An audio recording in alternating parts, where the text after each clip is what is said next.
கிளமங்கலம் அரசு பல் தொழில்நுட்ப கல்லூரி வளாகத்தில்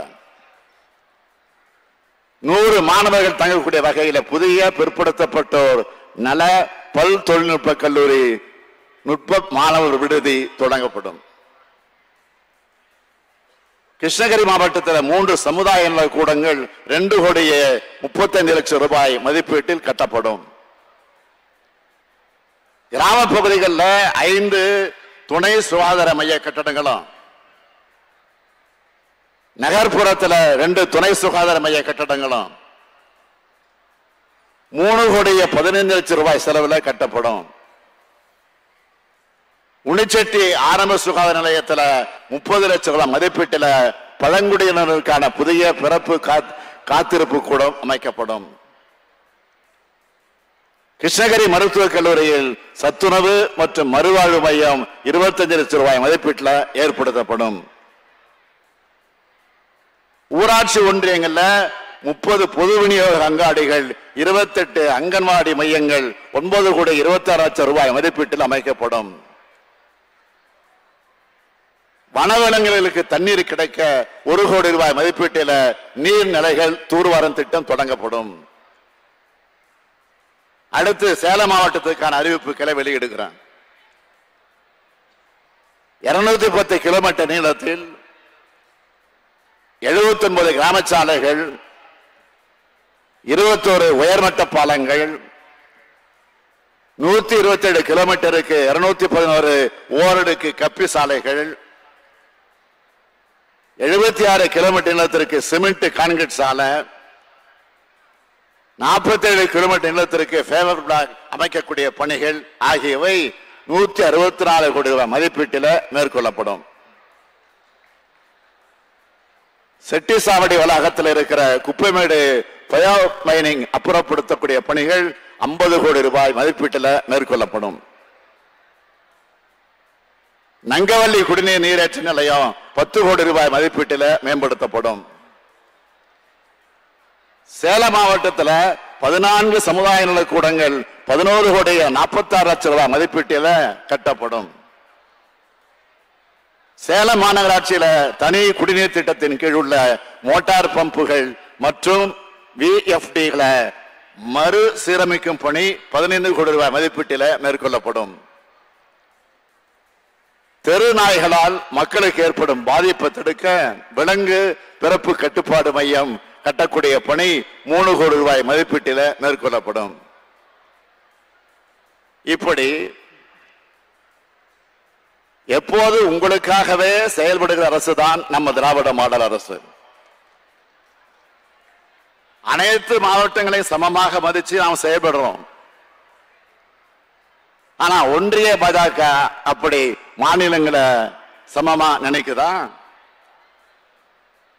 ஒன்றிய அரசுனா எல்லா மாநிலங்களையும் மதிக்கணும், வளர்க்கணும். ஆனா இன்றைக்கு ஒன்றியத்தை ஆளுற அரசு அப்படி செயல்படல. மாநிலங்களையே அழிக்க நினைக்குது. மாநிலங்களை அழிக்கிறது மூலமா நம்மோட மொழிய, இனத்தை, பண்பாட்டை அழிக்க பார்க்குது.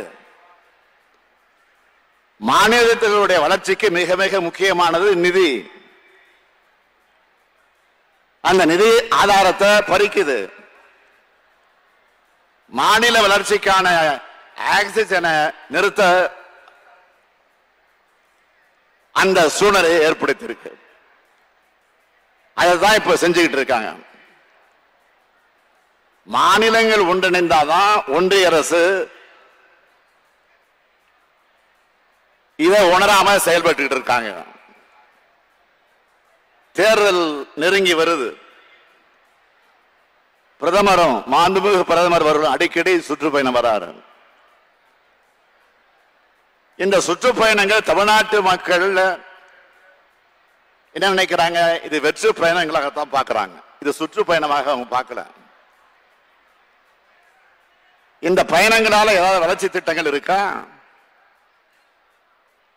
2019ஆம் ஆண்டு அடிக்கல் நாட்டின மதுரை எய்ம்ஸ் மருத்துவமனைக்கு இப்போதான் கட்டுமான பணியை தொடங்க போறதாக நாடகம் நடத்துறாங்க. தேர்தல் முடிஞ்சதும் நிறுத்திடுவாங்க. தேர்தல் வருதுன்னு சிலிண்டர் விலைய குறைச்ச மாதிரி அறிவிக்கிறார் பிரதமர். 10 ஆண்டுகளா 500 ரூபாய்க்கு மேல உயர்த்திட்டு இப்போ 100 ரூபாய் மட்டும் குறைக்குது.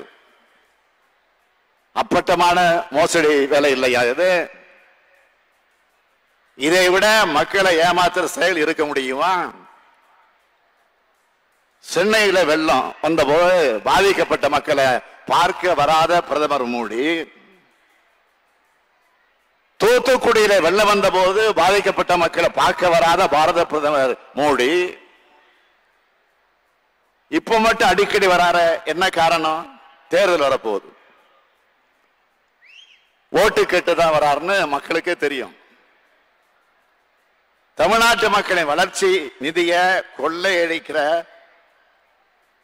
நான் விடமாட்டேன் அப்படின்னு சொல்லி இருக்கிறார் பிரதமர். தமிழ்நாட்டுக்கு அவர் என்ன வளர்ச்சி நிதியை கொடுத்திருக்கிறாரு? ஜிஎஸ்டி வரி இழப்பீட்டை நிறுத்தினதுனால தமிழ்நாட்டுக்கு சேர வேண்டிய 20,000 ரூபாய் கிடைக்கல. வெள்ள நிவாரணமாக நாம கேட்ட 37,000 கோடியை தரல. மெட்ரோ ரயில் 2ஆம் கட்ட பணிகளுக்கு பணம் தரல, ஒப்புதலும் வழங்கல. பிரதமர் வீடு கட்டும் திட்டத்துக்கு 3/4 பங்கு பணம் தர்றது யாரு? மாநில அரசு தான். வீடுகளுக்கு குடிநீர் இணைப்பு வழங்குகிற ஜல்ஜீவன் திட்டத்துக்கு மாநில அரசின் பங்களிப்பு 50 விழுக்காடு. இதெல்லாம் வச்சு பார்க்கும்போது மாநில அரசிடம் பணம் வாங்கித்தான் தன்னுடைய ஸ்டிக்கர் அத பிரதமர் ஒட்டிக்கிறாரு. இதைத்தான் நான் அவருக்கு நினைவூட்ட விரும்புறேன். இன்னும் கேட்கணும்னா, ஒன்றிய அரசுக்கு வரி வருவாய் எங்கிருந்து வருது? மாநிலங்களுடைய வரியா இருந்தாலும் ஒன்றிய வாரியா இருந்தாலும் மாநிலங்களில் இருக்கிற மக்கள் கொடுக்கிற வரிதான்.